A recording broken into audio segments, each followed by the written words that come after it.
Alright guys, so issue 3 of Batman 89 Echoes is finally here after what, like 4 months and 7 delays? That's like a third of a year, roughly 120 days. A long time, if you catch my drift. It's honestly been forever since the last issue, and quite frankly, it feels like I've lived like 2 different lives since then. And it's pretty crazy to think that after 8 months, we've only gotten 3 issues. I really feel like we should be at the second last issue at this point. And honestly, with my honest opinion, with all of the delays that have come between each issue, it has honestly killed all of the momentum and all of the hype surrounding this series if you were following it issue by issue. And I know I'm not the only one who has a problem with this.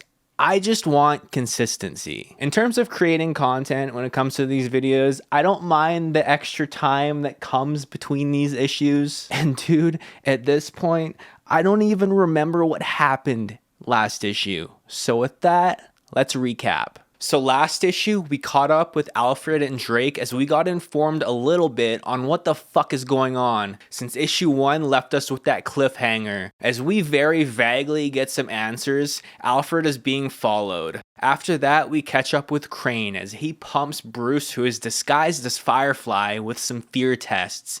He figures out, maybe this Bruce Wayne looking man isn't Robert Lowery after all. After that, we caught up with Harleen as she plans to capture the Unabomber's face on video for the whole world to see, as she goes against all codes and ethics. She does not give one fuck. We got introduced to the asylum as Bruce makes himself at home amongst his people, and we get hinted at this universe's Riddler within Maynard. And after that, we catch a glimpse into the twisted things Harleen gets up to at work through her persona therapy, which teaches people to put on masks to hide their true intentions from the world. And with that recap under wraps, it's time for issue 3. Let's dive in.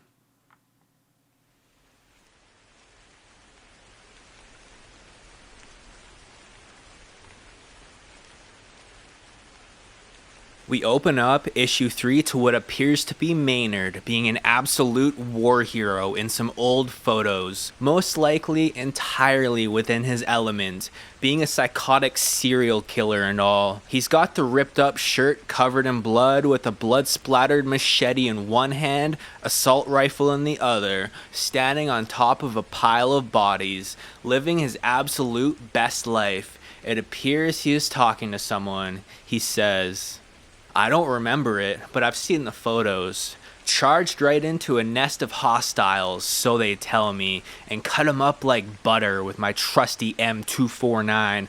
Whole time, they were returning fire. Boys said every time they hit me, I would laugh and keep on coming. I was unstoppable. They must have figured I was some kind of demon. In that moment, I really truly believed that I was. Last 2 ditched their weapons and tried to run. I was out of ammo, so I killed them barehanded. Boys came up hooting and high-fiving like I had just caught the pass that won the Super Bowl. Then, of course, I turned on the boys. Doc had given me 2 samurais, a double dose, just to see what would happen. In retrospect, not a good idea." We cut to present day, where our boy Maynard is laying down in his therapy session with Crane, where he is telling this story. I guess when his double dose kicked in, he doesn't remember anything that took place afterward. He was given another drug the doctor was working on. It's something that you take before going to sleep to stop the engrams from forming. His memory of the entire day was erased, a complete blackout in hindsight. Our guy was MK Ultra most likely, being used as some sort of test subject. Checks out with this being war and all. Doc Goldblum corrects Maynard on the drug that he took and says it was nepenthelene, a potential treatment for post-traumatic stress disorder. It makes it so you don't have to deal with the pain or guilt of what you have been through, such as the sick, twisted things one would experience while being at war. Maynard smirks and states how he feels absolutely no guilt whatsoever since he is a grade A sociopath with antisocial personality disorder, and he's had no problem killing motherfuckers before since he is the baddest motherfucker of all motherfuckers. He's also had no problem killing his superior officers either. Killing officers is how he wound up in the brig when Doc Strange came looking for volunteers for some unnamed and very suspicious reason. So the whole guilt thing is totally out of the equation here. Maynard figures that Strange was just looking for a guinea pig that nobody would miss and that he was the perfect pick as he gets up from his chair to give a massive stretch. It's been a long session. Doc Crane informs Maynard how he underestimates Strange's compassion and how he may have been more than just a guinea pig. But for now, they have got to manage his violent impulses and insists on how he may benefit from their new persona therapy program ran by Miss Quinzel. It appears we are now in a security room overlooking the rest of the asylum. Somebody is bringing in a nice crisp six-pack for whoever is in charge. Better be cold, that's all I'm saying. The guard in charge notices that camera 22 is out again. Take a look at that, will ya? The person bringing in the beer asks if their concerns can wait for a sec. The guard takes note on how the cameras are junk and crap out all the time, and thanks the anonymous beer bringer for the beer. And pizza as well. The whole asylum is damn near falling apart. Everything is pretty outdated within Arkham. The city gives them zero fucks and barely gives them any funding, if any funds, to keep the place running smoothly, if at all. The beer bringer says to keep the drinks their little secret and to not tell a soul. He agrees to the ma'am. Honestly, my guess is that it's Miss Q who brought those in, and as the guard is about to ask about the date on the footage Q apparently wants, camera 16 gets cut. Just another day in a falling apart mental facility where this most likely isn't out of the ordinary. We change over to camera 16 and we are shown that it has been taped up. Rakeem, the guard who has been working for Drake, hauls a stretcher with restraints down the hallway in anonymity. He enters Bruce's padded cell, wakes his sleepy ass up, and orders him to throw on a straitjacket. It's visiting hours and he has company. Confused with not really much of a choice, he agrees and suits up. As Bruce is wheeled up to the roof of the asylum, we see that it is Drake who is paying Bruce a visit as he is perched in the corner. Drake asks if that is the deceased, and the guard says, "Nah, not enough to suit me," as he lets Bruce's restraints loose to give him some mobility. Bruce sits up and Robin makes a remark on how he likes his new outfit, as Bruce gives him this look on how he is about to whoop his ass to the highest of heavens, and insists on getting out of his straitjacket. It's Drake's call though. Rakeem informs Drake on Bruce's violent impulses as he smirks and tells him how he knows all about Bruce's inner rage and asks for some privacy so they can discuss business. Rakeem stands 5 feet over and just barely out of earshot to give the two the privacy that they need. Drake goes on to ask if Bruce's new fingerprints are working out okay. Bruce says, yeah, so far they are, but the thing is, the military has the real Unabomber's fingerprints, Robert Lowery's, Firefly's, and it should be a couple days before the US Marshals check him against the guy that they caught.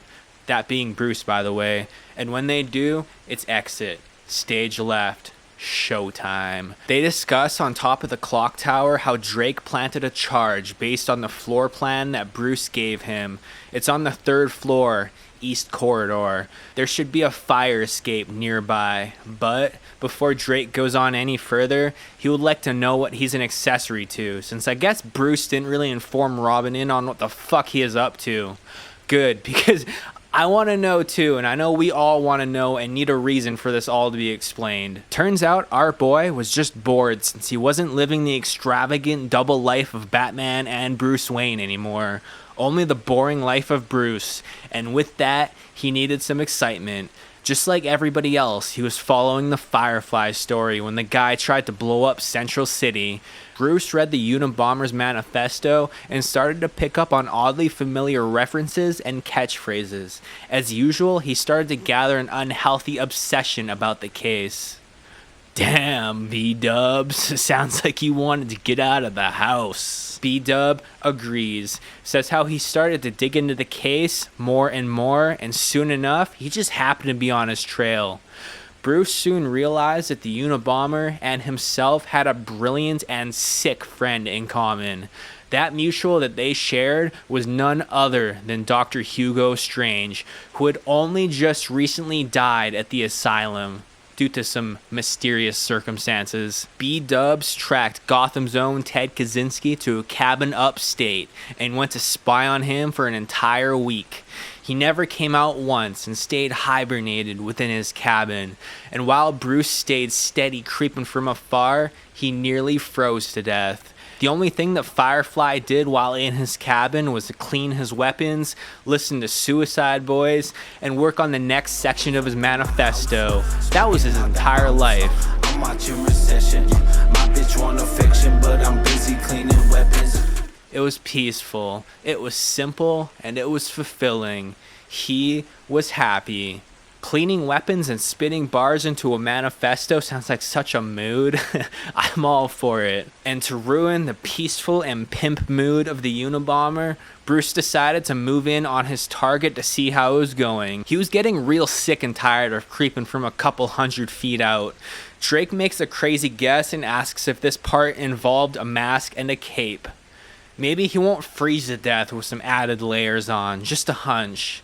Our rich recluse says how that's a funny assumption, but yes, since Firefly had his arsenal, Bruce needed his. It also irritated him seeing Firefly living his absolute best life while Bruce was bitter about leaving himself out in the cold, getting no leads in the process. He needed his anonymity with the element of surprise that was soon to come, and proceeds to say how before this, he had been clean from the Batman persona for 2 full years, almost like he is trying to justify his need to relapse on the persona. Just like an addict itching for his fix to find any reason to fall back into old habits. Drake tells B-Dubs how he's not his mother and he doesn't have to explain why he needs to relapse on the Batman. Bruce goes on about how he decided to go in through the dozen or so trees since Firefly would have seen him moving in through the open snowfield. Batsy watched Lowery for hours, waiting for him to finally doze off, and what felt like days later, he finally did. This was his time to seize the moment and advance on him. But the problem with being in a foot of snow was there was no way to see tripwire. And with that, our boy let his position be known. Lowery was alerted and awoken from his slumber. In retaliation to Batman letting himself be known and his initial plans being foiled, he hit Firefly with a gas grenade, hoping it would drive him out through the front door. But to his surprise, the Unabomber was ready for war. He was born for this shit. He emerges from the doorway to fire shots directly at B-Dubs. Turns out Firefly wasn't ready for the amount of heat Batman was about to bring. He fires shots at our caped Crusader, but blocks them, rendering his fired bullets useless. He urges Firefly to stop the shooting, and assures how he won't hurt him since it appears Firefly is now in a panic. B-Dubs tackles the Unabomber and tells him to not be afraid. Easier said than done with all that's going on, Bruce, especially being the guy to strike fear into everybody. Turns out our big bad Firefly just starts sobbing at the sight of the Dark Knight. Firefly had to assure himself how everything was just a bad dream and how he knew that one day B-Dubs would come. Our boy assures the Unabomber how it's all right and that he just wants to talk to him about Hugo Strange. And with the half mention of his name, his MK Ultra activates as he proceeds to shoot himself directly in the throat, almost without so much as a second thought to reconsider his choices, ending his life right there. Even though Bruce told Firefly to not be afraid, Drake smells some sort of sus and tells Mr. Creature of the Night that that's what he's all about, striking fear into the hearts of the people that he goes after. So why is he so hung up on Firefly being so scared of him? Bruce agrees with what his protege is trying to say, but this was different. He replies as he stands there leaning up against the railing, looking up into the night sky. The Unabomber is ready to take on an entire army. Mans was stocked to the gills on weapons and ammunition, but one look at the guy dressed in a rubber bat suit and he dissolves entirely into helpless, irrational fear. A total pussy. Bruce goes on to say how this whole thing has happened before here in Gotham, where when people get one look at Batman, they lose control of themselves. It always seems to be the vets who show this kind of behavior. If you remember, it also happened in issue 1, what was it, like first page, when that guy shot relentlessly and mindlessly into the fake Batman. Bruce continues on about how Firefly had been corresponding and keeping in touch with Strange, right up until the mysterious accident at Arkham which took his life. Strange wrote that one of his colleagues had been trying to meddle with the patients, the vets, the Strange Rangers. I wonder who that might be. Strange was furious at the level of debauchery and degeneracy happening within his asylum. There was no hurry to leave once Bruce settled into Firefly's cabin, so he made himself at home for the time being, chillin' with Firefly's corpse. He started reading all of Lowery's letters, his journals, his 1,400-page schizo ramblings, anything he can get his hands on. The more he read, the more he started to understand what turned Robert Lowery into Firefly, or Ted Kaczynski into the Unabomber. After a while, the Firefly mask started to fit as if it was his own. He gained an overwhelming sense of empathy and understanding towards the situations Robert went through, and it became very clear that they had both been through some life-altering things, to say the least. Both obviously resulting in different circumstances, though. In an alternate universe within the fabrics of space and time, who knows, he might have actually been him. And then Bruce got this crazy idea. What if he was him? Through that, he dropped a few anonymous tips over to the feds, wired Lowery to a chair with a block of his own Semtex, and the rest, well, the rest is history. Drake drops in a little confused. He just wants to get something straight. He wants to understand why Batman took the extreme route of solving the case on Strange's death by posing as one of the top 10 most wanted fugitives and getting himself checked into the psych ward. Isn't there a less crazy way of going about this? Bruce goes on to ask if it was a bad idea as he questions himself for the first time this whole time. The Avenging Eagle says hell no, Bruce belongs in a nut house and there's no better place for him to be than right there. He is finally home amongst his people. Drake wants to ask Bruce why he cares so much about the whole thing, why the Doctor Strange case has pushed him to such extremes, but before he can finish his sentence, Rakeem informs the boys on how their time is up and it's time for Bruce to get cozy up in the straitjacket again. Drake hands to Bruce a little bat button. Should he need his sidekick, press the button twice, and to hide it somewhere where they won't find it, if you know what I mean. Naturally, Bruce sticks it up his butt.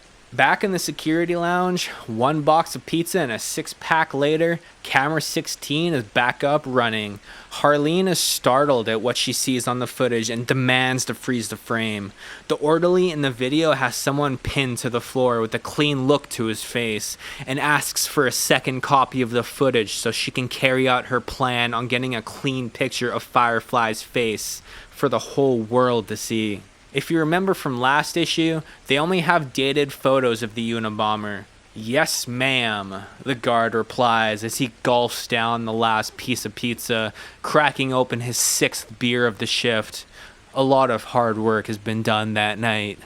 Back in the asylum, Bruce approaches Maynard and some other residents playing Snakes and Ladders, competitively. B-Dubs asks if Maynard is back on the lane already. I gotta admit, man, I really hate how much I'm using the name B-Dubs now. It just rolls off the tongue, though. Fuck. Maynard tells Bruce how he is a model prisoner and to not talk too loud since the walls have ears. Not just any ears. Big, dumb, muscle-bound ears that get all itchy when the Strange Rangers socialize. They can never fully express or even remotely express what is actually on their minds. He hands Bruce a present. It's a puzzle, a riddle. Cryptic puzzle number 266 out of 128,076. He needs to collect them all in order to escape from that place. Bruce pieces some things together and asks if he is Enigma. Edward Nigel Maynard, to be precise. Can't argue with destiny and tells him to pick a clue. Bruce reads, Barney Rubble is not far off. 6 letters. He doesn't get it. Me neither. Maynard says how it's a cryptic puzzle, and how every clue is a riddle that you have to crack. Bruce still doesn't understand. Yeah, same. Maynard informs him how he better figure this shit out if he wants to survive in the dump that is Arkham. He urges Bruce to try harder and asks what is Barney Rubble? A caveman? A cartoon character? A load of shit? No, he yells, and urges him to not fall into the trap and to look at the words. Use your eyes, for fuck's sakes. Open your eyes! How would you get Barney Rubble? Well, to get Barney Rubble, you smash Barney. Now, smash the word Barney. Smash it! The rubble of Barney is not far off. Bro, what is going on? Bruce asks if the answer is nearby, and Maynard, as well as the guys behind him, cheer and thank the Lord that after all of these months, there's finally a patient with a working brain. What? I have no fucking clue what just happened, but it's okay. I know that nearby is an anagram for Barney, but what? B-Dubs asks if Barney Rubble is going to help him survive and thanks Maynard for this newfound revelation. Thanks, Maynard. And with this profound revelation, Bruce's face scar is finally healed. It's good to know that after 4 months and like 8 delays, this is where all the hard work and dedication and just attention to detail has gone to. He tells Bruce to listen up. When Doc Strange was alive, he used to look after the Strange Rangers. There was about a dozen of them then. Now there's 4. B-Dubs, Maynard, Kashif, the old guy in the coma, and also Desmond. Des was the Doctor's star pupil, the first true monster man. Got high on Sammys and never came down. A steroidal freak, superhuman in combat, kinda like Bane, but kinda not like Bane, you know? He used to be called the Blockbuster. When he came back stateside, he went full wacko at a neighbor's kid's birthday party. Killed 6 motherfuckers, including the clown. Fuck clowns. Now he's a bed vegetable, drugged to the gills and drowning in sedatives. He tells Bruce to solve the puzzle.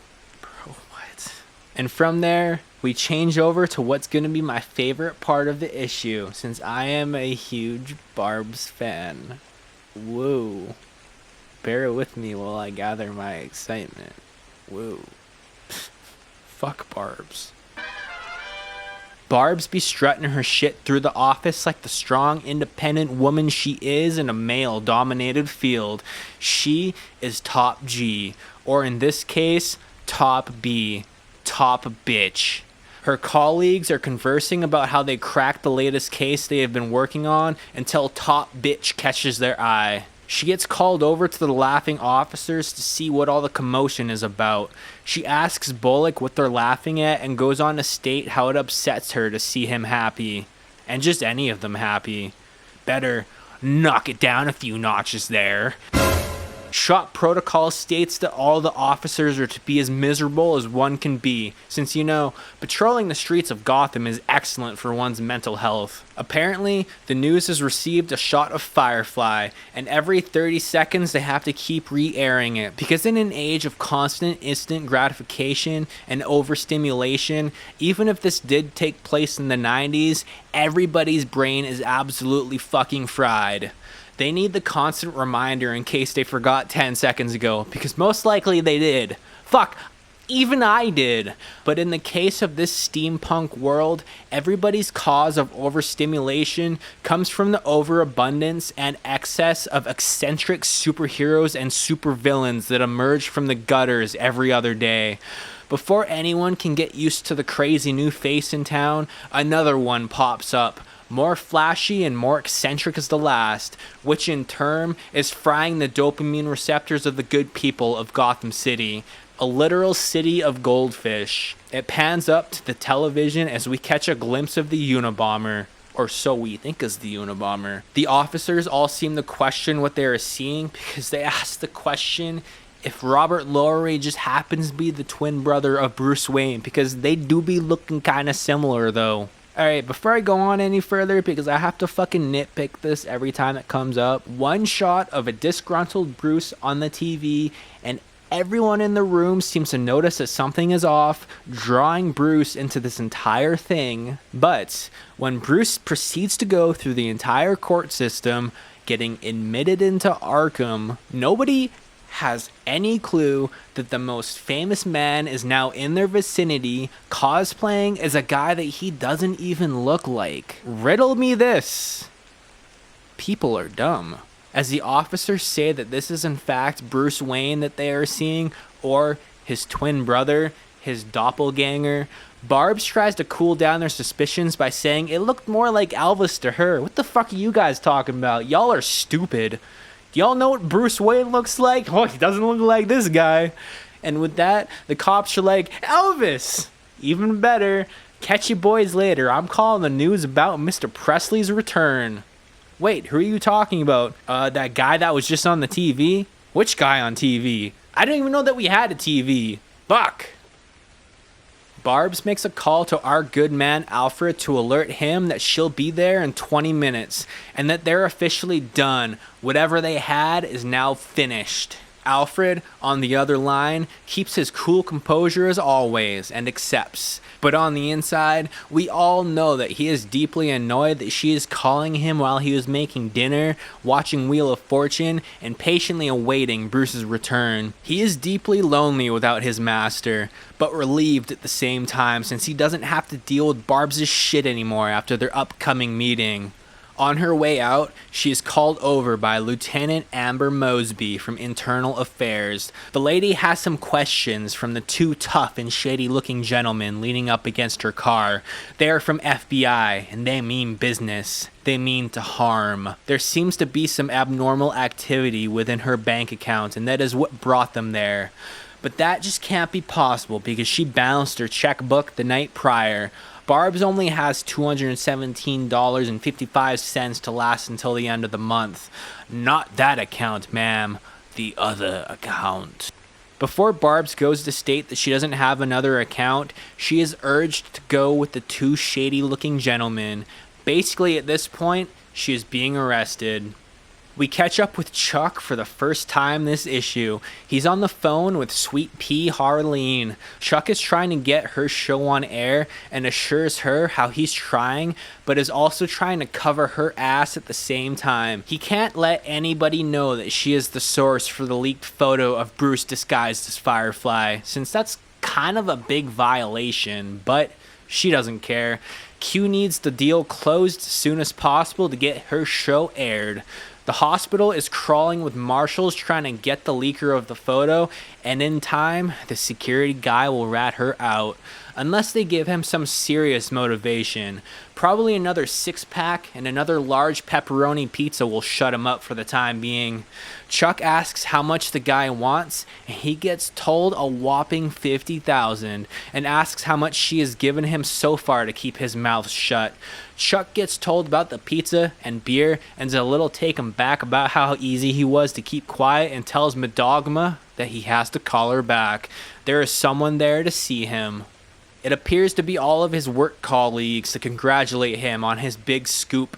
To celebrate, champagne is popped, cigars are pulled, hookers are called, and blow is presented. Life's good.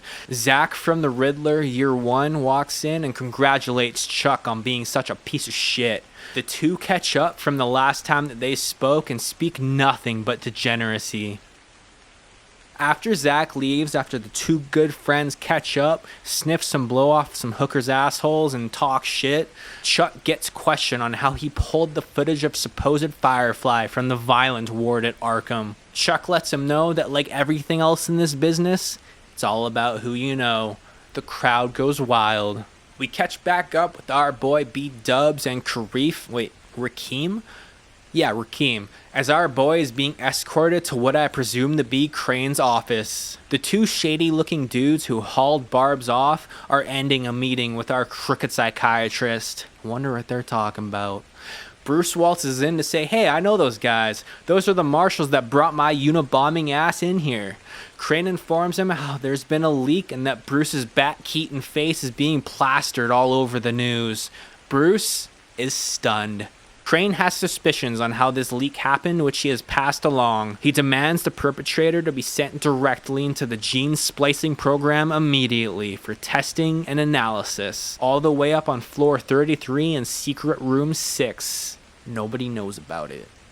Nobody is happy about this leak though, especially the feds, so they're leaving Bruce in Crane's care for now. But that might change tomorrow. Who the fuck knows? Crane changes the topic to state how he's been going over the results from the last few fear tests that they shared together. Crane noted how the sight of Batman used to send Bruce, or Robert Lowery, into spasms, but now his pulse rate is barely affected. B-Dubs gloats on how that's just the result of hard work and a disciplined mind. He's been using meditation techniques to calm down his senses at the sight of Batman. Those provided to Bruce by none other than our boy Edward Nashton, or Babyface. His secrets are to shh, just breathe. And suddenly, everything is chill. Everything is alright, and everything's good. Crane states how Bruce using meditation, it's extraordinary, cutting edge stuff, and how he must get into contact with this babyface. Crane asks if he has any idea as to where Bruce's bat phobia originates from. Through Bruce's intense sleuthing within Firefly's cabin, he answers the question. He presumes it to be artificially induced, but has no recollection as to how. But with his correspondence with Doc Strange, that was the one question he would never answer. He answered everything else though, but this one, he just refused to do it. Crane states how that was Hugo's grail, a cure for PTSD, for bad memories. The brain is a labyrinth consisting of billions of neural pathways. He asks Bruce how you trace a buried trauma back to its source. The answer is simple, well, sorta. You induce a brand new trauma with drugs and track its process as it grows and expands, and soon you have a prototype, a neural roadmap leading back to the primal event at the core of the maze.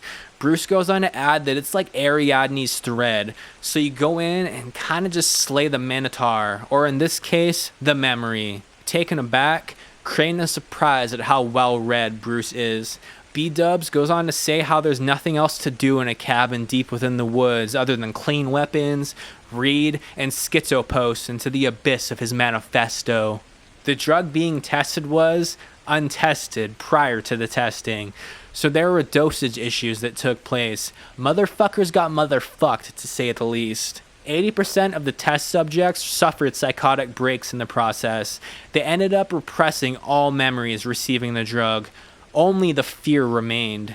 Crane states how Bruce has a rather good handle on Batman. He pulls some files and begins to start questioning our boy about the last fear test. The doctor asks if by chance Bruce has ever killed a young mother. He's not judging, cause shit happens, especially in war. He says no, never. Crane starts smelling shit, and he does not like the smell of shit. He asks if Bruce has ever seen a young mother be killed before. He says yes, he has, as he flashes back to the night where his parents were murdered right in front of him as a child. Crane asks what he is thinking. Bruce plays it off by saying bombs going off in the air. Crane goes on to say that the memory he has is so disturbing that his mind automatically substitutes it out for a less painful image. He goes on to question the idea of cutting the image out of his mind like a tumor, erasing it from his memory, and if they did that, if his life would be any different. Bruce chuckles and states how he wouldn't be himself without that image, since all of our pain and trauma shape us into the people that we are today. Crane interjects to say maybe he might not even be there, admitted to the asylum, if he didn't have that memory. Fair point. The doctor proposes to hook his patient up for more tests. As Bruce is prepped up for more tests, Crane suits up and throws on a gas mask. Bruce goes on to ask what the fuck's going on with the mask. Crane retaliates with how it's strictly precautionary, as he pulls out an aerosol can and sprays a lethal dose of Crane's own fear gas. Bruce tries holding his breath but gets told how that won't do any help. He asks if that is Strange's drug, fighting back the effects of the gas, and proceeds to get told, Oh no, absolutely not. This is my drug, vastly more powerful. Bruce is taken aback by whatever is taking over his entire mind and body. If you remember those meditation techniques, now's the time to use them. Our boy screams. Crane enjoys the reaction. That's more like it. That is what Robert Lowery would do if he saw his old friend Batman. The doctor holds a remote in his hand as he loads up photos of Batman. I can make it stop. Bruce urges Crane to make it stop as he screams helplessly. Crane demands his drugged up patient to cooperate and asks why he is there and who sent him. Bruce replies with no one. How about now? As a distorted photo of Batman blows up behind him. The U.S. Marshals have to be in on this whole elaborate charade. Are you a U.S. Marshal? Bruce says no. The Marshals have absolutely no idea about this whole thing. He swears. What are you then? FBI? CIA? Wait, U.S. military psyops? I've been waiting for you thugs to come after my patients. Please, no, it's just me. Crane questions why he tricked everyone to be committed to Arkham and what his true intentions are. Bruce tells the doctor how Strange worked for him. Crane gets angry and grabs Bruce's throat, demanding him he tell his name. As Bruce is about to let it all slip, fucking up his one chance, one opportunity, all of his traumas start to flash back at him. Bruce admits that he is Batman, but to Crane, he isn't buying it. He admits that it's an interesting strategy to become the one thing that you fear most, and tells Mr. Lowery he is going to be a tough nut to crack, and assures him how they have all of the time in the world as we end the issue, teasing the next one, fear itself.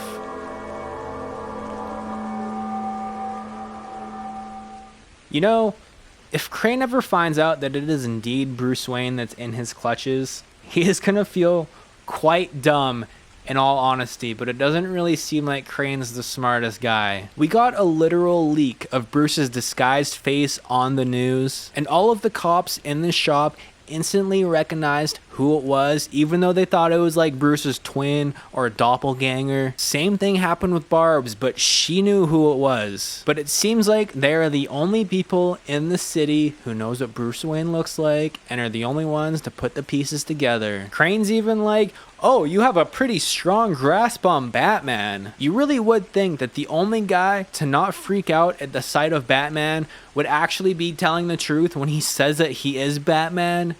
And Crane's logic, nah. Hell nah. It's definitely not him, especially after I scare him shitless with my own fear gas. I just can't even get over how Crane doesn't even remotely recognize the Prince of the City, the most famous man in Gotham. I don't care how reclusive Michael Keaton's Bruce Wayne was supposed to be. Everybody knows Bruce Wayne, especially with this being Michael Keaton and all of his easily distinguishable features present. Like, the guy is such an easy dude to tell from the next, but it is what it is, I guess. I also really like and enjoy how when we got that image of Firefly in his cabin, Firefly then, at the time, like, 3 weeks ago, looked more like Bruce Wayne before Bruce Wayne attempted to look like Firefly. Why did he go through the whole process of graying his hair and giving himself that stereotypical army haircut? It makes no sense, because Firefly did not look like that at all. All in all, though, this was an alright issue. We got Bruce's motives on why he assumed the Firefly persona. We got some Doctor Strange lore, a Drake cameo. Bruce's face got leaked, and he also let it slip that Strange worked for him through some pretty cool imagery, I gotta admit. And oh yeah, Barb's got arrested. Fuck yeah. And also I gotta admit, when I first read through this issue, I don't know what it was, I really didn't like it. I think it was just the fact that I had to wait like 4 months to read it after all of these fucking frustrating delays. But after reading it like another 6 times preparing for this video, it kind of grew on me a little bit more. I gotta admit though, the whole ending with Bruce getting fear tested again seems a little pointless because nothing really came out of it other than the fact that Bruce saying that Strange worked for him. It kind of ended exactly the same as the last fear test session where Crane was like, oh shit, you're definitely not Robert Lowry, haha, fuck, who are you? Who is this guy? We'll figure this one out because there's 3 issues left and we gotta pad this out a little bit. Crane just came out of that fear test exactly the same as the last fear test and it just added nothing to the story. But like I said, it kind of added some strange lore, some cool imagery, so whatever. But I feel like if Crane actually believed or even somewhat questioned that Bruce was Batman, I feel like this last segment would have held a lot more weight. So with Crane still being like, oh, ha ha ha ha, this is definitely not Robert Lowry, it just seems a little pointless to me. Kind of just seemed like a little bit of a flex for them to be like, hey, here's some fear gas. Hey, here's a gas mask for Scarecrow. Oh, Scarecrow, you know that guy, right? Yeah, this guy's Scarecrow. And I don't know, man, moving on from that, I don't know if I'm just like small-brained, kind of dumb, but Maynard's whole like riddle on the Barney Rubble thing, it still has me pretty confused, man. It seemed like the writers just wanted a reason to be like, hey, remember that guy from last issue? This guy's supposed to be the Riddler. You guys know the Riddler, right? You guys like the Riddler. But in terms of like coming up with a cool riddle, it doesn't really seem like they could think of anything that kind of made sense in the process. Like the riddle has to have some sort of meaning, but like, come on guys, it's just kind of dumb. It seemed like they tried way too hard to come up with that, and the guys in the writing room were probably like, fuck yeah, this riddle goes hard, bro. Maybe I'm missing something, but I really don't want to take the time to actually put more thought into this. I understand how nearby is just Barney scrambled up, but I don't know, man. To smash Barney, you must get to the rubble, the path of rubble. Bro, I figured the riddle out. I figured it out. The answer is Puya. The answer is Puya. Puya is gonna get Bruce out of this mess. Mark my words. Mark my words. Baby Bone gonna come sweeping in and replace Drake. He's gonna be Batman's new sidekick. Batman and Baby Bone. I can see it now. Like, maybe that's what took them so long to get this issue out. They couldn't for the life of them figure out how to like incorporate a witty and unique riddle into this. So after months and months and months and delays of pushing this back, they had no choice but to shove this riddle in there to not push this issue back any longer. Like I said, maybe it went over my head, but I'm not trying to waste any more time trying to decipher it, because I think I got it. Puya, Baby Bone.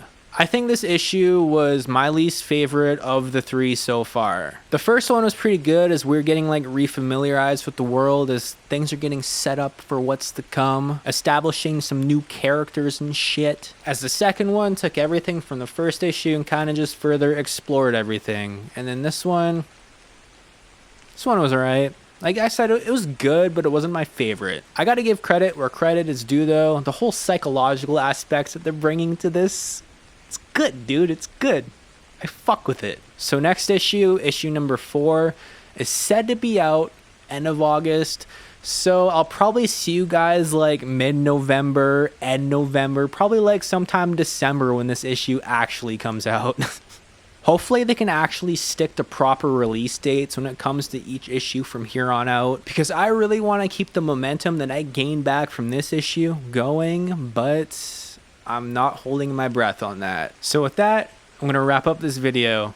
My name is Freddy Savage, bringing you Batman 89 Echoes issue 3, and I'll see you when issue 4 comes out. Peace.